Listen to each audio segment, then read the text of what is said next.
My dear ones, when the earth trembles beneath the feet of the forgotten, when the winds carry the scent of fire and resistance, there comes a time not to weep, but to rise. The voice of a people, long shadowed by sorrow and siege, stands today on the edge of destiny. Iran's defenses are no longer whispers of tomorrow. They are the roaring breath of today, and while the world holds its breath, the truth walks steady. Strength is not born of silence, but of scars. It is not in the quiet compliance of the oppressed that we find the seeds of transformation, but in the deep wounds carved by struggle. Iran's readiness, the unveiling of its ultimate defense system, is not just a military maneuver. It is the culmination of decades spent enduring isolation, sabotage, and pressure from those who sought to keep its people bowed. But a people who have learned to breathe beneath the weight of injustice do not fall when the winds of conflict rise. They rise with them. There is a kind of strength that cannot be manufactured in laboratories or engineered by foreign aid. It is not imported. It is not purchased. It is the kind of strength that is born from seeing your future threatened and refusing to surrender. It is the kind of strength that grows in the hearts of those who have seen their cities blacked out, their children cry in fear, their voices drowned by the roar of jets above. Strength like that does not shatter under pressure. It hardens, it solidifies, and it waits. Quietly, patiently, until the world finally sees. Iran's defense system is not a show of aggression. It is a shield forged in necessity. In every bolt and circuit is a lesson learned from past betrayals. In every launch mechanism lies a promise that never again will the homeland be caught unprepared. But beyond the technology, beyond the steel and the precision, lies something more powerful: memory. Memory of years in which sovereignty was mocked, in which dignity was dismissed. That memory lives in every Iranian mother who rocked her baby to sleep under the shadow of war. It lives in the hands of every father who stood at the border to guard what he called home. And now it lives in the heartbeat of a nation that has decided it will no longer be the target of reckless power, but the guardian of its own fate.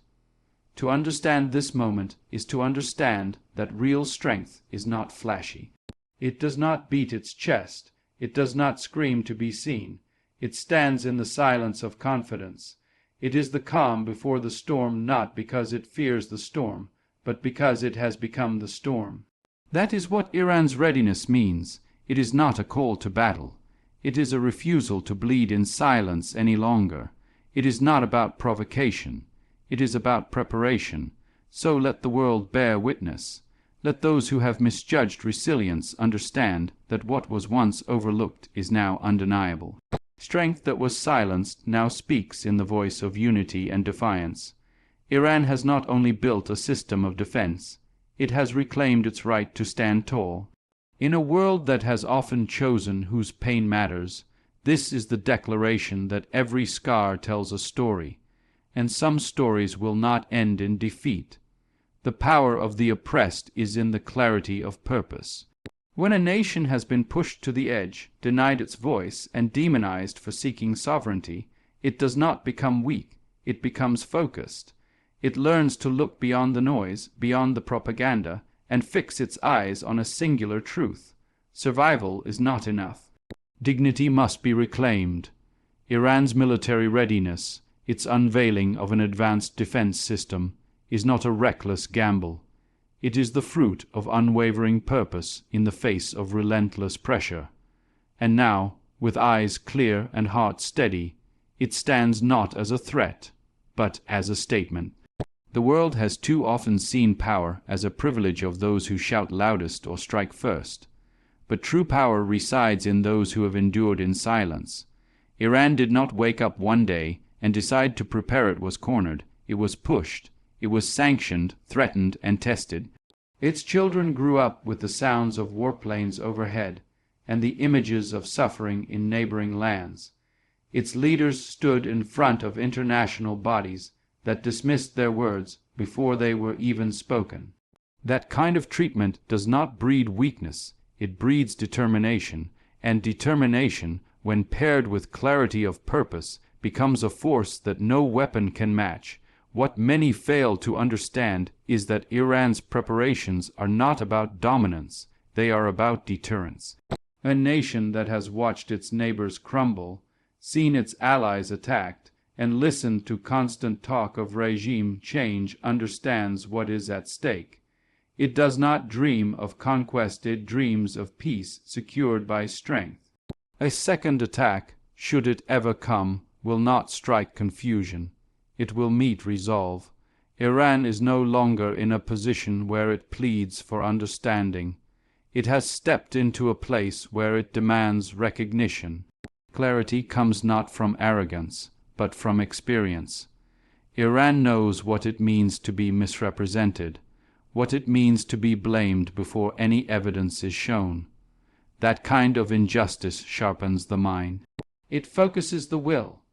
It strips away illusion and reveals what really matters. The right to live free, the right to decide your own destiny, the right to protect your own people.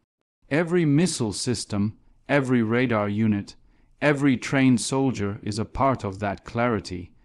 Message that Iran will not be pushed quietly into history. So as the world watches, let it be known that Iran is not waiting for permission to exist. It is not waiting to be spared. It is preparing to be respected. The clarity of the oppressed is a terrifying thing to those who have long believed their power was permanent. But permanence belongs to the determined, not the dominant. Iran's moment has come not because it seeks conflict, but because it is ready to endure one if forced. That readiness is not desperation, it is purpose, and purpose, when clear and unwavering, becomes the strongest shield of all. No city, no people, holds monopoly on pain. For too long the world has witnessed suffering through a filtered lens, where some cries are echoed across the globe, and others are met with silence. Gaza's agony has unfolded under a sky that seems to have forgotten compassion. Buildings reduced to dust, lives shattered in moments, and yet the world often responds with a cold, practiced indifference. But pain has a memory, and when one side suffers without justice, the earth itself remembers. Now, as tensions rise, and the possibility of a second strike becomes real, Tel Aviv may soon understand the unbearable weight of what it means to live beneath the shadow of fire. This is not a threat. It is a reflection, a mirror held up to those who have chosen to look away.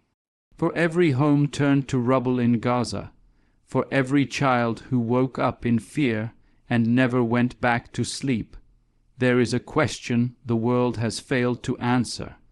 How long can one side suffer before the echo reaches the other side? Iran's defense is not a call for revenge. It is a demand that pain be recognized, not ignored. When suffering is buried, it finds another way to the surface. It does not disappear, it travels. It learns new tongues, new routes, and one day it arrives on the doorsteps of those who believed themselves immune. There is no sanctuary built high enough to escape the truth, and the truth is that peace cannot be built on someone else's silence. Tel Aviv, long seen as a symbol of strength, might now face what Gaza has known for years, not because Iran desires destruction, but because the world has allowed destruction to go unanswered. What we are witnessing is not a thirst for blood, but a tipping point. The scales have been unbalanced for too long, and the weight of injustice is finally shifting. When a second attack becomes more than speculation, it is not a sign of savagery. It is a sign that one cannot continue to ignore the oppressed without consequence. The language of fire is never the first choice, but when the language of diplomacy is mocked, it becomes the only voice left. Iran's stance is not impulsive.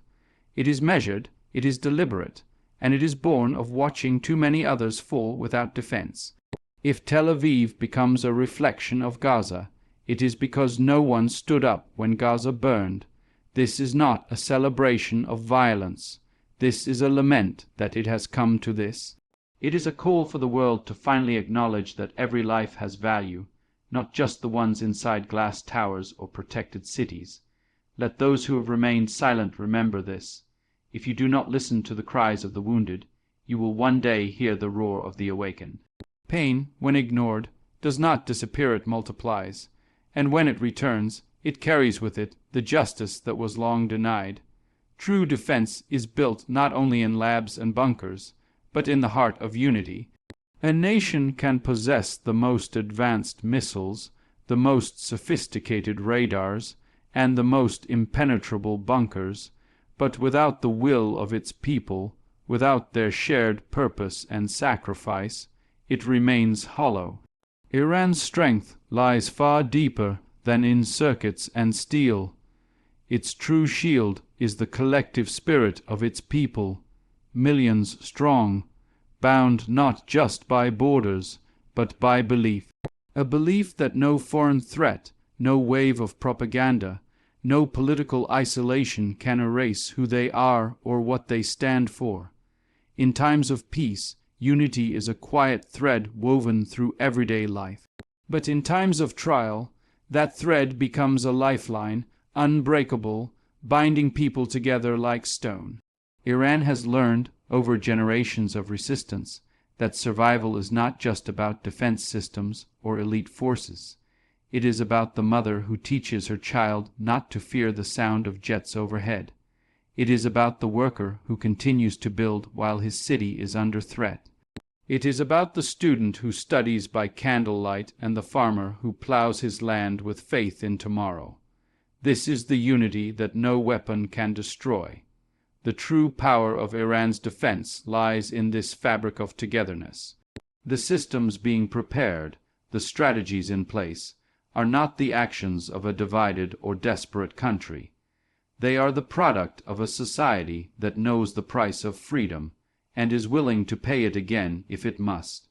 There is no strength in fear-driven obedience. The strength Iran has cultivated is born from a shared identity, from 1,000 years of poetry and pride, from ancient empires to modern resolve. The people do not stand behind their country's defense. They are its defense. In moments of high tension, when threats loom and possibilities of war linger, many nations begin to fracture under internal pressure. But Iran has shown the opposite.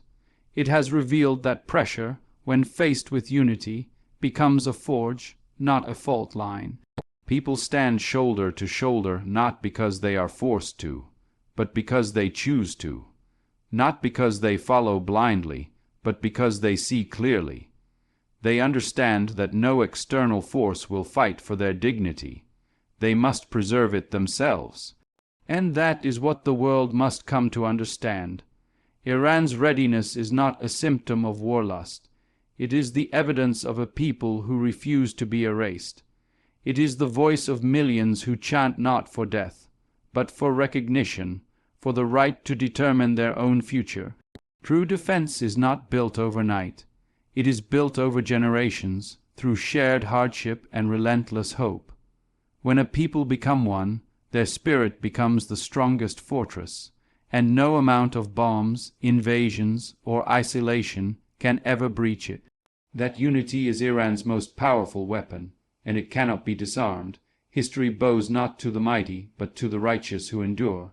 The course of time has never truly been shaped by those with the loudest weapons or the largest armies. Empires have come and gone, their banners once high, now forgotten in the dust of time. What remains, what echoes through centuries, are the stories of those who stood for something greater than dominance, those who held their ground, not for glory, but for truth. Iran stands today not in the shadow of giants, but in the light of its own unbroken will. Its defense systems are not tools of aggression. They are symbols of remembrance and resistance, forged from a history of sacrifice. It is easy to mistake the flash of missiles and the hum of machinery for strength, but real power does not lie in what can be destroyed. It lies in what refuses to be destroyed. Iran's resilience has been tested by decades of sanctions, sabotage, isolation, and global scrutiny. Yet through all of it, the nation has not disappeared. It has endured. It has risen time and time again, weathering the winds of war, misinformation, and economic strangulation. This is not the legacy of a nation driven by conquest. It is the legacy of one that refuses to surrender its soul. The idea that Tel Aviv might one day feel what Gaza has endured is not a celebration of war. It is a warning that cycles of injustice will always circle back.